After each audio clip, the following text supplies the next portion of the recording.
कम उम्र की नाबालिग लड़कियां कई बार प्रेम प्रसंग या अन्य परिस्थितियों के चलते घर से चली जाती हैं। कई बार किसी प्रेमी के साथ भाग जाती हैं तो कई बार घर से परेशान होकर खुद चली जाती हैं।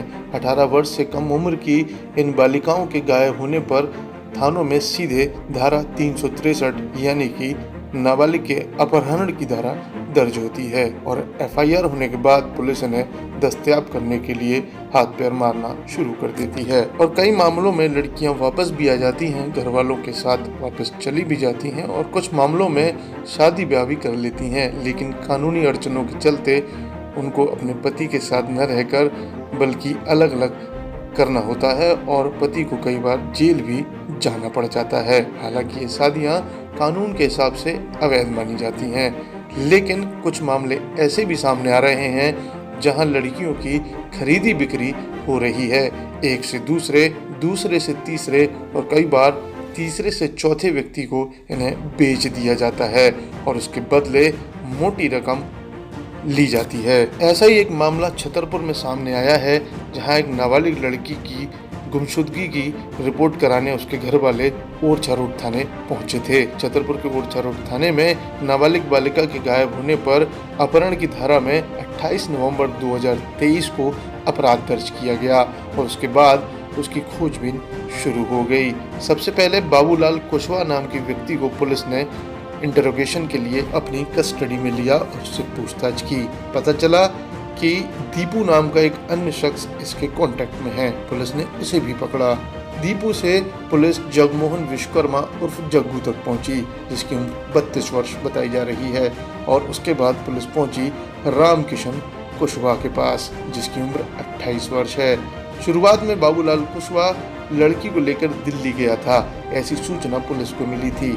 लेकिन जब इन लोगों के बयान अलग अलग लिए गए तो पता चला कि चारों के बयान में अलग अलग बातें बताई जा रही हैं।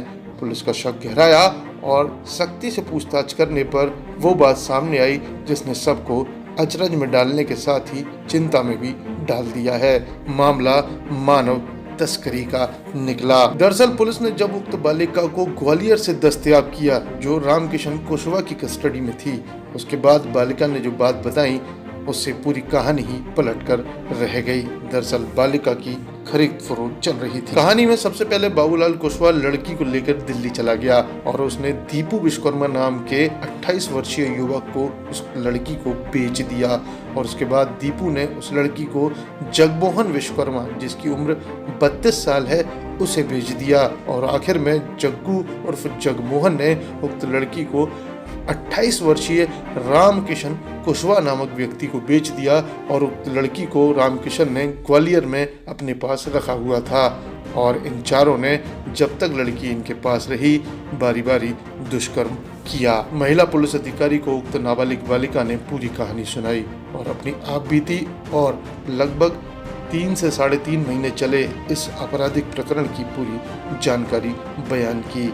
मामला साफ है, छतरपुर जिले से लड़कियों को खरीद फरोख्त करने के लिए व अपनी भूख मिटाने के लिए ये हबशी दरिंदे इस्तेमाल करते आ रहे हैं। आखिर इनकी खरीद फरोख्त क्यों की जा रही है? मामला साफ है, हवस के दरिंदे अपनी भूख मिटाना चाहते हैं, लड़की के बदले पैसा भी लेते हैं और खुद उसके साथ लगातार दुष्कर्म भी करते हैं। मामले की गंभीरता को देखते हुए चारों आरोपियों को ओरछा रोड थाना पुलिस ने अपनी गिरफ्त में लेकर न्यायालय में पेश किया है। बलात्कार व अपहरण जैसी गंभीर धाराओं में इन चारों अपराधियों को माननीय न्यायालय ने सीधे जेल भेज दिया है।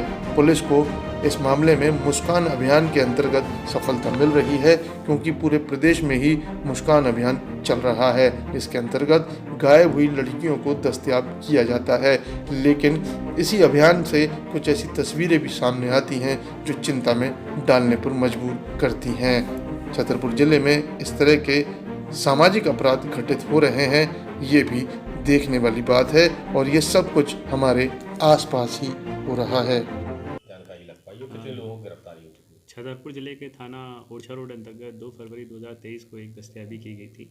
दस्तयाबी में जब तथ्य सामने आए, विस्तृत बयान लिए गए, तो विस्तृत बयान के आधार पे एक अंतर्राज्यीय गिरोह के 4 सदस्यों को पकड़ा गया है, जिन्होंने बच्ची को अलग अलग समय पे अलग अलग दाम पे बेचते हुए यहाँ से दिल्ली, दिल्ली के बाद झांसी, अलग अलग स्थानों पे रखा।